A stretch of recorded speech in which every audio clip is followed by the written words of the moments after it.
Kesä se lähenee loppuaan. Ja mikä parasta, Bean-teemasta saa vaikka jo mitä. Autoilutarvikkeita, kotoilutuotteita, raksavälineitä ja paljon iloa vapaa-aikaan.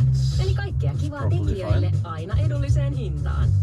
Meikä mustikka lähtee ostoksille. Vai pitikö tässä vielä sanoa jotain? No, siinähän se tuli. Good evening and welcome to Drakkenheim. This is the Dungeon Dudes weekly Dungeons & Dragons 5th edition live play campaign. My name is Monty Martin, running the campaign as Dungeon Master.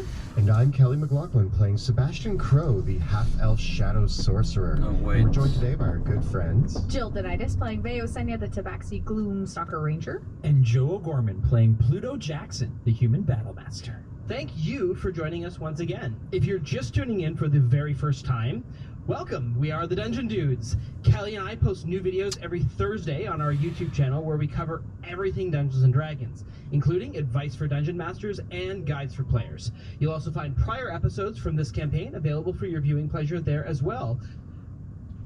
You can also join us on Tuesday nights when we record the campaign live on Twitch. Check us out at 6 p.m. to 9 p.m. Eastern Time at twitch.tv/dungeon_dudes. You can also watch all the video episodes of the show. I'm on Shadows of Drakkenheim, not Dungeons. This holiday season, surprise everyone on your list with the best gifts. Tickets to see their favorite artists live. Choose from thousands of concerts and comedy shows, including Mariah Carey, Mary J. Blige, Matt Matthews, Metallica, Thomas Rhett, Trans-Siberian Orchestra, Sarah Silverman, and so many more. Or give a gift they'll never forget. Find the most exciting gift for every fan at livenation.com/gifts. That's livenation.com/gifts. Good evening and welcome back to Drakkenheim. This is the Dungeon Dudes weekly Dungeons & Dragons 5th edition live stream campaign. My name is Monty Martin and I am the Dungeon Master for our festivities this evening. And I'm Kelly McLaughlin, playing Wilhelm Wolfsbane, the human swashbuckler rogue. And we're joined today by our good friends. Jill Denitis playing Rudy Whitaker, the Shifter Eldritch Knight. And Joe O'Gorman playing Wrath, the Aasimar Warlock. Thank you for joining us once again.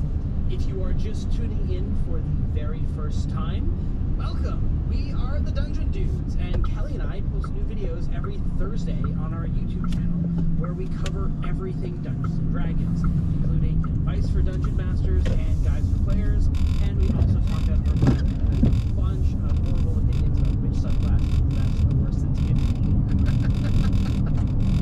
So you can check us out and you can check us out at youtube.com/dungeondudes. Clip that. You can also join us on Tuesday nights when we record the campaign live on Twitch. It's right now. Check us out at 6 p.m. to 9 p.m. Eastern Time at twitch.tv/dungeon_dudes. You can also watch all of the video episodes of the show on YouTube. We're also pleased to announce that Dungeons of Drakkenheim, the entire first season of this campaign, is now available as an audio-only podcast on Apple Podcasts, Google Play, and Spotify. And as well, if you feel like catching up on this campaign, it is available up to date as well. Fantastic. And with that, I think we will venture back into the shadows. Drakkenheim is no more. For 15 years, we foolishly believed the madness and mayhem of that crumbling city was confined to the ruins. We were wrong. Insidious horrors have crept out of the shadow of Drakkenheim into a world unprepared for such nightmares. Tales of strange magic, swirling haze, and unspeakable terrors echo through the villages and towns surrounding that cursed place. Now, the Dusk Wardens, a new band of heroes, are tasked with driving out the seeping tendrils of the spreading darkness before it takes root.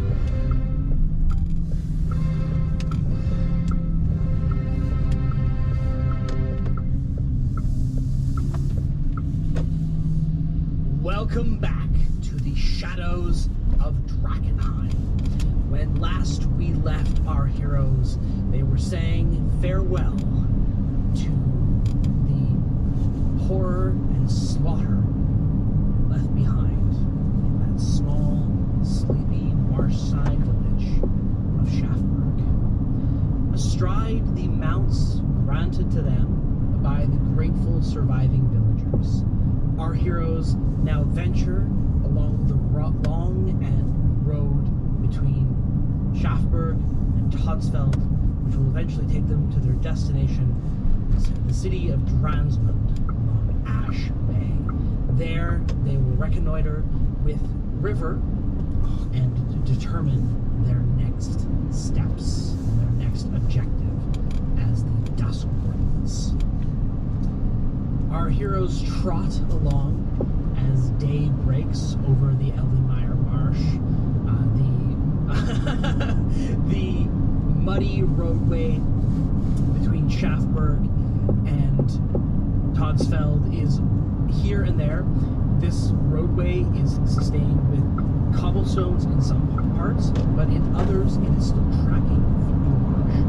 And so entire logs have been cut in half and laid along so that people don't sink into the mud and the whole road is largely stable.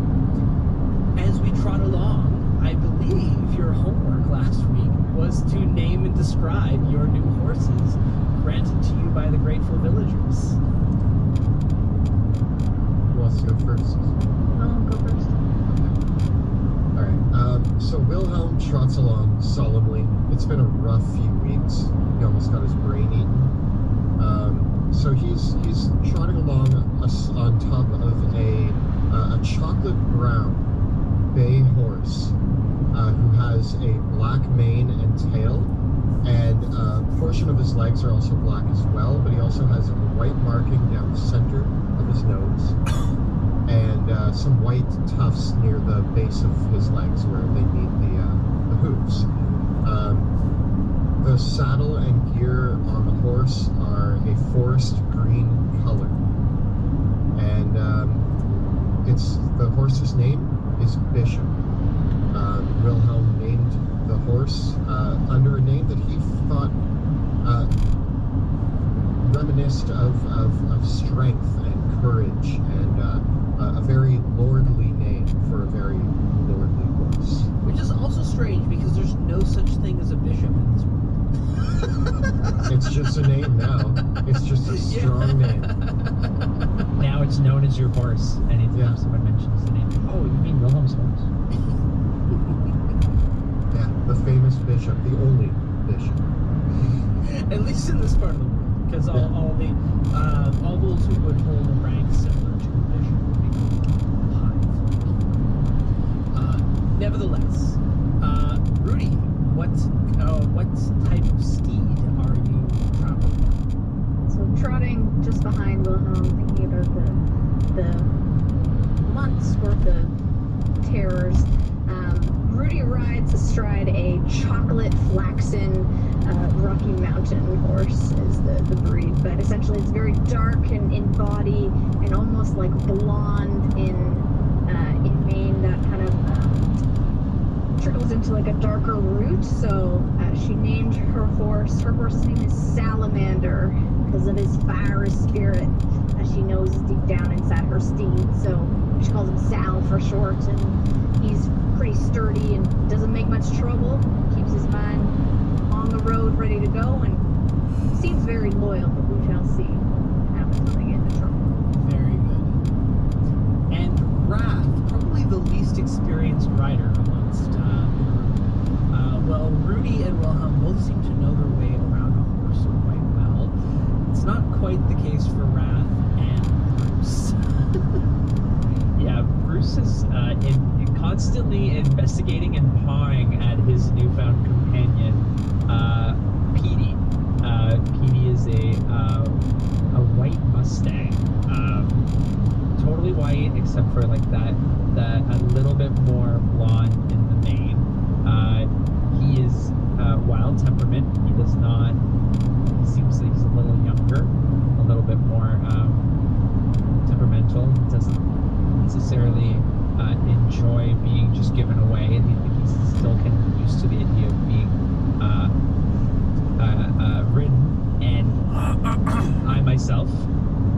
Bath is finding it quite difficult to manage, especially in swampy regions. While Bruce picks at his legs, he's constantly kind of kicking back and giving Bruce the what how. I also don't know how to communicate with it. Normally, I would just talk to it,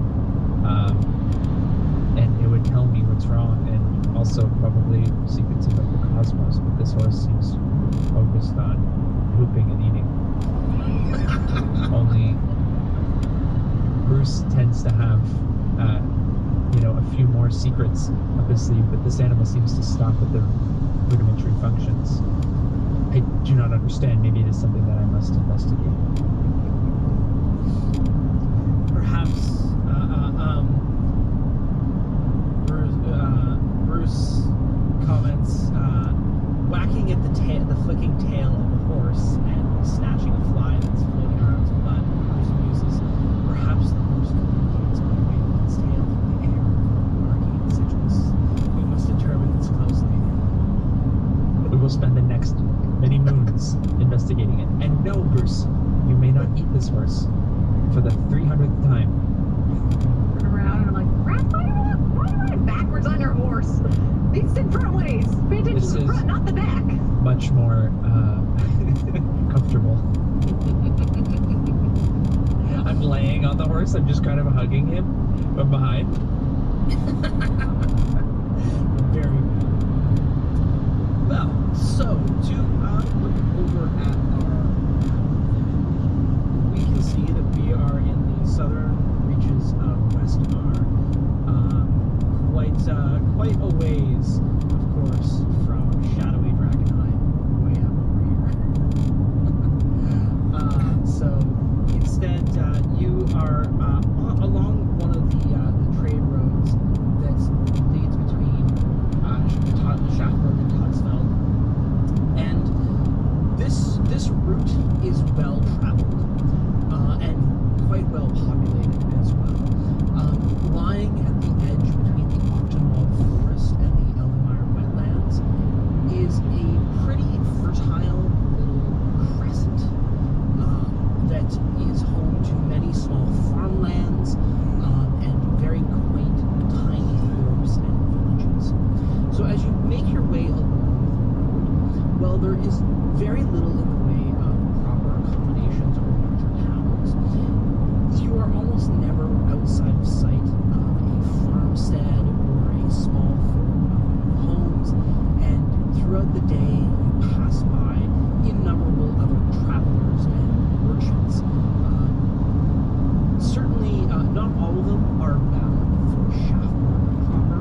Many of them are just on their way to the next store or over to their neighbors, although some are bound for further parts beyond.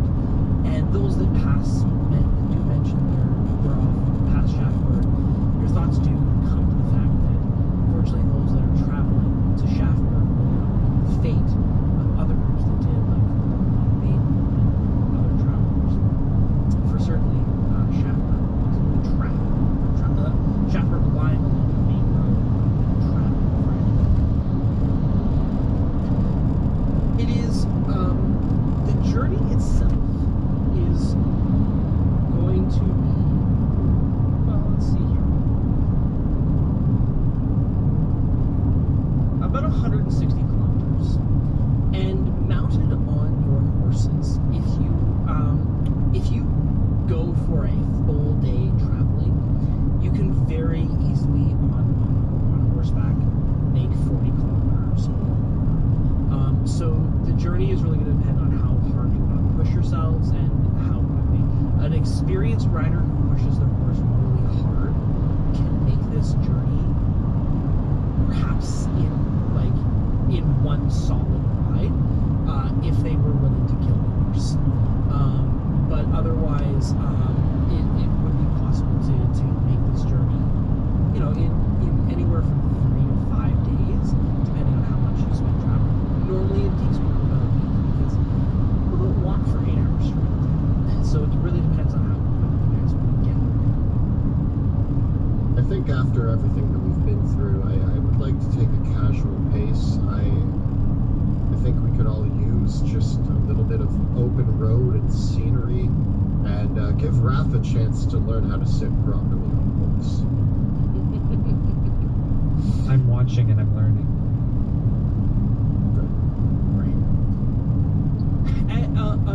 The only landmark that you know of that the villagers of Shaftburg let you know is that not about 2/3 of the way across to Toddsfeld, there is Verona von Baden mentioned to you that there is a rather fine establishment called the Emerald Inn, which lies in a very small fort called Emerald Crossing. And so she recommends that if you are looking for a comfortable place to stay, that would be a potential place to bed down for the night. But beyond that, along this entire stretch, most folk just hope for the hospitality of a local villager if you're staying overnight. This isn't the time. While you certainly could camp out, most of the time it's common that when you stop over in a fort along the way, you just kind of knock on somebody's door and say, hey, we're passing through for the night, can I stay here? And you don't have any trouble finding a place to stay, although Wrath gets some looks. Usually most people don't say no to someone who is obviously a member of the Anarchist Academy. Well, all the folk know that if purple, in fact, in many cases, when you stop over on one night, Wrath, one of the folk that you stop over at when you knock at her door, she says, "Are you here for little Billy? I knew he was a strange one, but he's just so sweet. Please don't take him, sir. Please don't take him." And you realize that there's a folk story amongst the people of Westover, is that if a Purple Road person shows up at your door, it usually means they're here for your kids, because the Amethyst Academy, by right, has the authority to take any child who exhibits magical ability above the age of 6 into their permanent custody.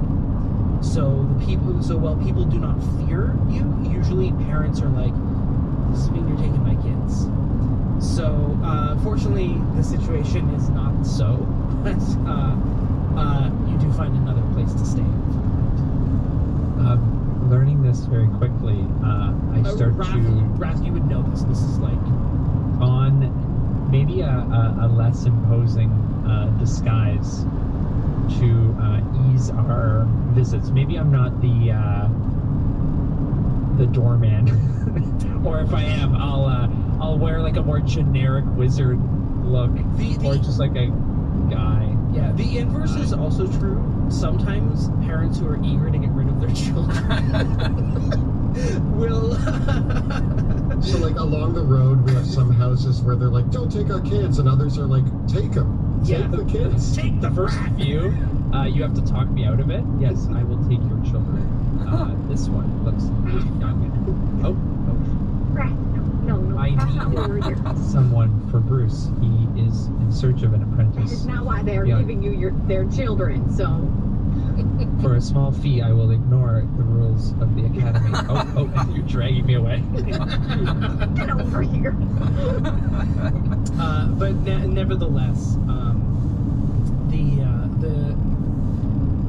the truth of the matter is, only 1 in 1,000 people actually are born in such a manner. So the chances of actually encountering any potentials of this journey are small. So as much as they might be able to want to otherwise, it is not too much longer before you, after about 3 days of such travels, you come upon the small thorp of Emerald Crossing, a town that is known for its wonderful orchard of Granny Smith apples, which is how it gets. You can smell in the air. They make a very fine. They call it Emerald Orchard cider, and the inn itself is a squat building that is actually built into the hillside. with a big round circular door, and you immediately realize, halflings. And the smell of apple pie lingers in the air. As you come up towards the inn, outside it is built a large stable with several carts and merchants and sort of merchants' wagons that are all parked outside.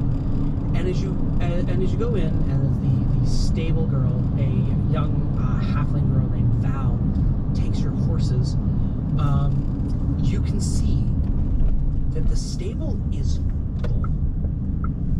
There are at least 20 horses filling this stable, all of them covered in silver, gold, and white barding, and the livery bearing the symbols of the Church of the Sacred Fire. Busy night. Busy night you're having here, Val? She says, "You could say that again. I've never seen horses this big before. Have you? Look at them. Those are Illyrian-bred war horses. Oh, I'm gonna have to call my brother because we're gonna need 3 people working the shovels tonight. Those things poop so much. I don't know what they feed them, but they're the biggest horses I've ever seen." Heard they put a little something in their grains when they feed them to get them that big. Well, whatever it is, they're magnificent animals. I mean, no offense to your horse's mind, but wow. I don't know. I hope we got enough feed for them all. I don't think they're staying more than one night, though. Will you be able to care for our horses as well, or is that going to be a problem? Yeah, I can manage. Don't worry. We'll get them all in. It's okay. Well, friends, looks like we have Illyrians